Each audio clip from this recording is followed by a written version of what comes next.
The reason we're out here is really to, as a federal family, to hear firsthand and to see firsthand what the situation here is in Guam now, and to learn more about the concerns about the potential impacts. Nancy Sutley is the chairwoman of the Council on Environmental Quality, or CEQ. This executive branch council has a dual role. Its job is to oversee the Environmental Impact Statement, or EIS, process, and also to act as a referee when there are disputes between two federal agencies over an EIS. The U.S. EPA recently gave DOD's draft EIS of the military buildup the lowest rating it could have, calling the military's plans environmentally unsatisfactory.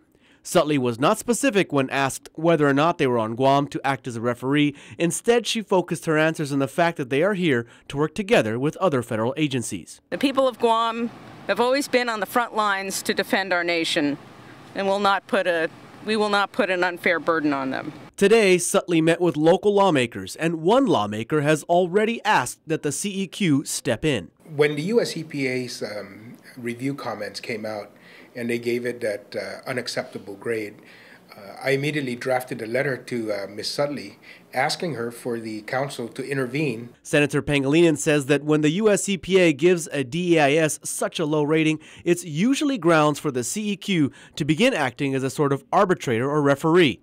In fact, the senator is asking that Sutley prevent the DEIS from going to the final EIS stage without either redoing the entire process or at least issuing a supplemental draft EIS that corrects all the deficiencies in the DEIS to again be reviewed and commented upon. We can't correct this in the final. We need a supplemental. We need full disclosure once again to the people of Guam for how those changes are going to be made, and we need to influence that process again through a public comment period. Pangilinan says that it is the CEQ's duty and responsibility to step in on this process and require that DOD find answers to all of the environmental problems presented in its plans for the buildup. If they follow the law, which we're going to press them to do, they have no other choice but to ensure that we either redo this DEIS or we issue a supplemental EIS to correct those deficiencies. And I'm convinced that that's what they're out here for.